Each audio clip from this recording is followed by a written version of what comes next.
Hello, Boulder Bookstore readers and viewers. I'm Michelle Mohrweis, and I'm the author of The Problem with Gravity.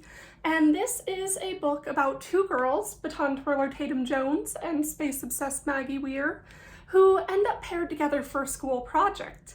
And if you've ever done teamwork, you know it's kind of hard. Well, it's even harder when you have to do it with your crush, which is the situation they're in. So these two decide as part of the project to enter a young engineering contest together. So they need to figure out a design that can help win the contest. They need to deal with the butterfly in the stomach first crush feelings that they're both facing and having. And they also have to grapple with some of their own issues going on at home, all within the same couple-month-long period. So yeah, that's my book. I have a couple of questions I've been given to answer, and the first one is, what inspired you to write this book?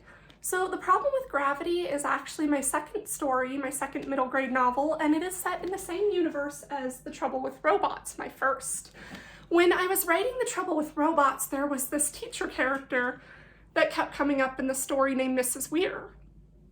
And Mrs. Weir had she was a really nice, supportive teacher, but she was also really busy, really stressed, and because of that, she couldn't pay attention to everything, and a lot of stuff managed to slip past her that allowed the shenanigans in the story to happen. So when I was writing that, I kept thinking about how I kind of felt like there was a story there, another story, and I wanted to tell it, but Mrs. Weir wouldn't be the right character for a middle grade novel. So that led me to telling the story of Maggie Weir, her daughter, and of course Tatum Jones, another character I wrote for this book. So yeah, that's what inspired me. Just this side character from the first book kind of got me thinking about what's the background behind that character, which led me to dreaming up her daughter and another character and writing a book about them. So the second question is, did you have to do any research into aerospace engineering to write this story? The answer is yes and no. So Maggie in the story really loves space, and Maggie's also autistic. Space is one of her special interests, and I'm autistic, and space is one of my special interests. I love space engineering so much. I used to be a robotics and engineering teacher for a middle school. I'm older than I look. And I also now work as a space education specialist, writing curriculum and lessons all about space and space exploration. So I was able to take a lot of my love of space and my obsession with certain areas of space engineering, particularly the International Space Station, and I took all the facts I knew and all my love of that and I shoved it into Maggie. And I gave Maggie that same special interest and all that knowledge and that love of space. And then I did do research though, because of course I wanted to fact check everything. I wanted to make sure I wasn't remembering details wrong. So any space fact I included, I double checked, triple checked, did my homework on. But I guess you could say I'd already done the research because I already knew a lot of it as part of my job and had already researched much of this as part of my job. So yeah, I did have to do research, but it wasn't exactly new to me at the time. It was research to double check and fact check things I already knew. So yeah. Do I relate more to Maggie or Tatum is the next question, which actually might seem obvious based on my last answer, but Maggie, definitely Maggie.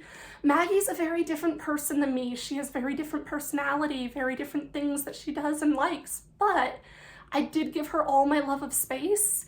And I also gave her a lot of my autistic traits, a lot of the same things I share. Like I chew on a stim necklace all the time, and so does Maggie. I play with zippers on jackets, so does Maggie. I gave her a lot of my both external autistic traits and some of my internal autistic traits, the way I think things through, the way I can kind of spiral when I'm going into meltdowns, the way I get really fixated and excited about my special interests and focus on them and just get so passionate about them and really just hyperfixate on them. So Maggie is autistic and ADHD just like me, and I definitely relate a lot to her, even if she is a very different person. I think we would be friends if we were the same age and ever met. I do also relate to Tatum a little bit though, because Tatum's baton twirler, and growing up in elementary, middle, and high school, I was baton twirler too.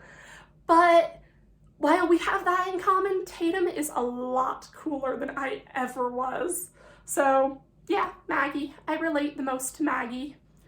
All right, so the next question is, do you have more stories planned for the students at Barton Junior High? Right now I don't. I do have ideas. I have a lot of ideas for stories that I would love to write, and if Peachtree, my publisher, ever asks me to, I will happily write them if they ever let me. But currently there's nothing in the works at this time. But maybe someday. We'll see. It would be fun. All right, let's see, next question. What are a couple books you've read recently that you loved? All right, so I was prepared for this question and I have a few right here. If we're talking about STEM-focused middle grade, one of my favorites is Clues to the Universe by Christina Lee. It follows a it follows a girl who wants to be a rocket scientist and a boy who loves comics as they try to help each other with each other's issues, and it is just such a fun and sweet and wonderful book. And also the girl makes a bunch of attempts at building a model rocket, and as somebody who's built multiple model rockets as part of my job, I think that's so fun. So Clues to the Universe. If you're looking for something that's about autistic characters, Izzy at the End of the World is a really good one, by K.A. Reynolds. And Izzy is autistic in this book, and she is amazing, and I related to her so much when I was reading it. And it's about Izzy when everyone else in the world disappears, and she has to avoid these alien monsters that made everyone disappear and are trying to basically destroy the world, as she goes on a quest with just herself, her dog, her CD player, and the truck she found to try and save her family and stop the invasion of the world. So really, really good book. And then finally, if you are looking for something with sweet first crushes, similar in vein to The Problem with Gravity, I really like Meow or Never by Jazz Taylor. This is also a book featuring queer first crushes, and it follows a girl who accidentally gets the lead role for the musical, but she doesn't really want the lead role. She has a lot of anxiety, and the thought of being the main focus of the musical just is not fun for her. But it follows her as she goes through trying to grapple with the fact that she doesn't want this, but is afraid to say she doesn't want it, and also her growing friendship with a few people and her blossoming crush on another girl at the school. And it's a really, really sweet book. This is honestly one of my favorite queer first crush stories. So yeah, those are some I would recommend. Is there anything else you want us to know about your book? That's the next question. I think I covered almost everything, but just, again, Problem with Gravity. It's about queer first crushes. It's about neurodivergent kids finding their people. It's about acceptance of queer kids, acceptance of neurodivergent kids, getting to be yourself and not have to be ashamed of it. And of course, it's also about baton twirling in space. And I don't think I talked about this yet, but it also has a lot of 3D printing in it, 3D design and 3D printing, which I also love so much. So it talks about that a little bit.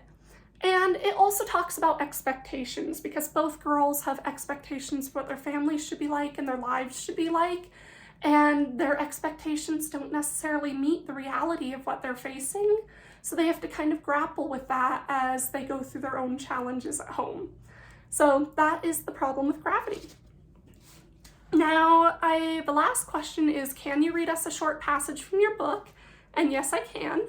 I am going to start partway through the story on a scene where the two girls are together brainstorming ideas. They're just starting to get to know each other, still really nervous around each other. And it's a Tatum point of view chapter, so we're following Tatum's point of view, but Maggie has come over to Tatum's house to help prepare and brainstorm for the project. So let's see. I set my baton in the corner of my room where another already rested. Both batons were a couple of inches too small for me now, but Mrs. Willis had ordered new ones. She also promised me that if I caught my 3 spins, she would teach me to twirl 2 baton. That was a distant dream, though, one I hadn't quite reached. My blister throbbed as I crossed to my dresser and started digging through the top drawer for a Band-Aid. "You're really good at it," said Maggie, "like in assemblies and stuff. I've never gotten to perform at an assembly, except in 3rd grade when my class sang a song and I was nervous and I almost puked." She smiled again, little dimples appearing in the corners of her mouth. She spun around in a slow circle, looking at my room. But you seem so amazing when you perform, and your room is so cool. Thanks, I said, watching as she looked at the posters from the TV shows I liked and the magazines on my bookshelf. Maggie froze at my engineering board. Oh, that's beautiful. It hung behind my desk, a corkboard covered in blueprints. They were mostly plans of things that already existed, a layout of the Space Needle, the patent for the first spacesuit, a diagram of a car engine. Jaden and Evan gave them to me as gifts. In between were a few of my own diagrams I had drawn in first period engineering. They didn't look very good, especially next to the professional stuff, but I was proud of those too. Thanks, I said, heat raced to my cheeks. Now I was the one blushing.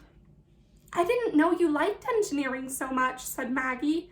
She leaned over my desk and traced a finger on the diagrams, stopping on the sketch of my cardboard furniture.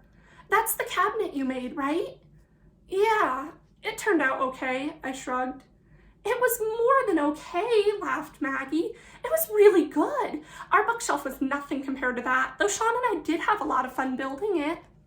I didn't realize Maggie paid that much attention to what I did. Maggie, at least, seemed impressed by what I was doing. It was nice to have somebody apart from my usual friends telling me I'd done well. That's just what friends do, after all.